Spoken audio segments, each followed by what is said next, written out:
వాసుదేవరావు గారు.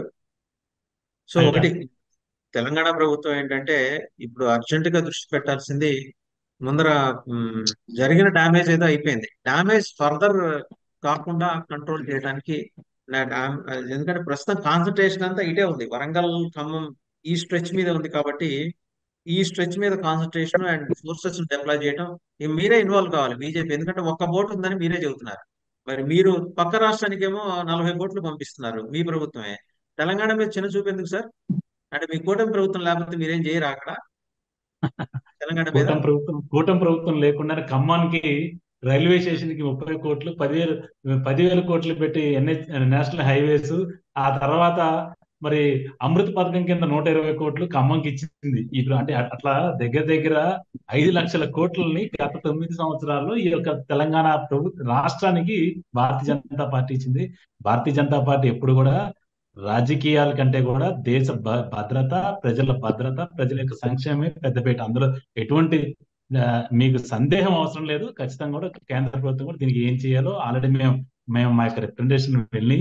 అయితే ఈ రోజు నేను చెప్పదలుచుకుంది ఏంటంటే, గతంలో కూడా ఎప్పుడు వరదలు వచ్చినా తూతు మంత్రంగా, అంతకుముందు మనం చూసాం హైదరాబాద్ లో వరదలు వచ్చినప్పుడు 10,000 రూపాయలు మరీ నగదు ఇచ్చారు, క్యాష్ ఇచ్చి ఇటు 10,000 ఇవ్వటం, వెనక 5,000 తీసుకోవడం.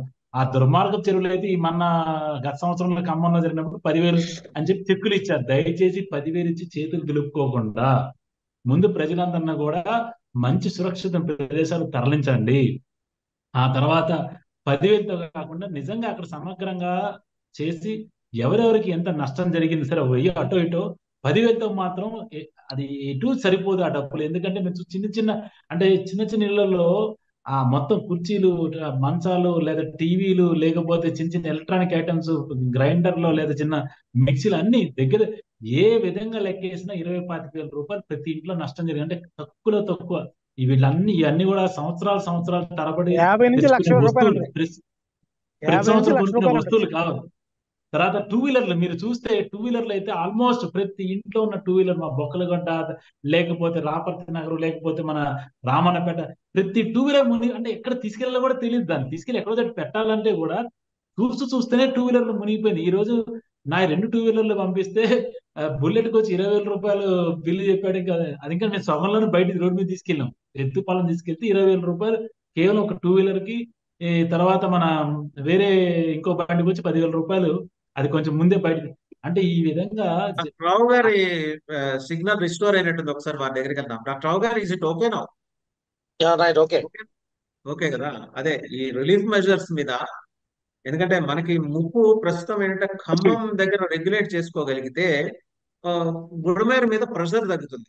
అంటే ఉన్న ఇప్పుడు ఆల్టర్నేటివ్ గా మన ముందున్న ఆ, ఆ, బృహత్తర కార్యక్రమం అది ఒక్కటే కనిపిస్తుంది. ఇక్కడ రెండు రాష్ట్ర ప్రభుత్వాలు కోఆర్డినేట్ చేసుకోవాలి. ఇందాక వాసుదేవరావు గారు చెప్తున్నారు, సిటీ మధ్య నుంచి వెళ్ళే గోదావరి 100 కోట్ల రూపాయలు ఖర్చు పెట్టి మరీ మూసేశారు ఆ గోదావరి కెనాల్ ని. 4 కిలోమీటర్ల పొడవు, 6.5 కిలోమీటర్ల పొడవు, ఇంత అది 30 ఇంకోటి, మీటర్స్ ఖమ్మం వెడల్పు. ఖమ్మం నగరం మధ్య నడిమ ఇంటర్ మధ్యలో సిటీ నుంచి ఒక బ్రిడ్జ్ అవుతుంది. పాత బ్రిడ్జ్ కి ప్యారలల్ గా ఒక కొత్త బ్రిడ్జ్ గోదావరి అంటారు. తయారవుతుంది. దాని వల్ల ఏమవుతుందంటే ఆ వాటర్ ఫ్లో అనేది అబ్స్ట్రక్షన్ జరిగింది. దానివల్ల ఖమ్మం టౌన్ పూర్తిగా మునిగిపోవడం జరిగింది. అదే కాకుండా ఖమ్మం టౌన్ కి వేరే ఆ, బాగుల వంకల నుంచి కూడా వేరే అక్కడ నుంచి కూడా భద్రాచలం అటు నుంచి కూడా నీరు రావడం జరుగుతుంది. ఆ నీరు అవుట్ ఫ్లో అనేది కరెక్ట్ గా ఈ యొక్క యంత్రాంగం అనేది ప్లాన్ చేయలేదు. ఎందుకంటే గతంలో మేజర్ నీటిపారుదల మంత్రిగా పనిచేసినటువంటి తుమ్మల నాగేశ్వరరావు గారు, ముగ్గురు మంత్రుల ఖమ్మం జిల్లాలో ఉన్నప్పటికీ కూడా ఖమ్మం జిల్లాలో ఈ యొక్క వెదర్ రిపోర్ట్ ప్రకారంగా అప్రమత్తం వ్యవస్థలను అప్రమత్తం చేయడం కానివ్వండి, ప్రజల్ని అప్రమత్తం చేయడం కానీ అది చేయడంలో వాళ్ళు వైఫల్యం చెందారు. కాంగ్రెస్ ప్రభుత్వం ఇక్కడ వైఫల్యం చెందింది ఖచ్చితంగా. ఎందుకంటే కేవలం ముఖ్యమంత్రి అక్కడ ఆ పొరుగు రాష్ట్రంలో చంద్రబాబు నాయుడు గారు పడవలు వేసుకుని తిరుగుతున్నారు, నేను పోకపోతే బాగుండదని చెప్పేసి ఈయన పోయి పోజులు కొట్టడానికి పోయాడు. కానీ వీళ్ళు ఒక్క సహాయ సహకారం చేసి చర్యలు చేసి ఏం లేదు అక్కడ. అక్కడ ఫుడ్ ప్యాకెట్స్ కానీ పాలు కానీ నీళ్లు కానీ ఏమి లేవు. ఒక్కొక్క వాటర్ బాటిల్ 200లకు అమ్ముతున్నారు అక్కడ. అంత బీభత్సమైనటువంటి ఇలాంటి పరిస్థితి కూడా దోసుకోవడం జరుగుతుంది. దీన్ని ప్రభుత్వం దీనిపైన వెంబడే యాక్షన్ తీసుకోవాలా. ఆ అవసరమైతే సహాయక చర్యలు సైనిక పారామిలిటరీ ఫోర్సెస్ కూడా అక్కడ డిప్లాయ్ చేసి ఖచ్చితంగా వాళ్ళని బయటకు తీయాలి. ఇప్పటికి కూడా కొన్ని బస్తీలు, కొన్ని కాలనీలు నీటిలో మునిగి ఉన్నాయి. ఫస్ట్ ఫ్లోర్ వరకు కూడా నీటిలో మునిగి ఉన్నాయి. పడవలు అంటే గవర్నమెంట్ తర్వాత పడవలు ప్రైవేట్ వ్యక్తులు పడవలు నడుపుతున్నారు అక్కడ. అలాంటి పరిస్థితి అక్కడ ఉంది. అంటే ప్రభుత్వం యొక్క వైఫల్యం కొట్టొచ్చినట్టు కనపడతా ఉంది ఇక్కడ.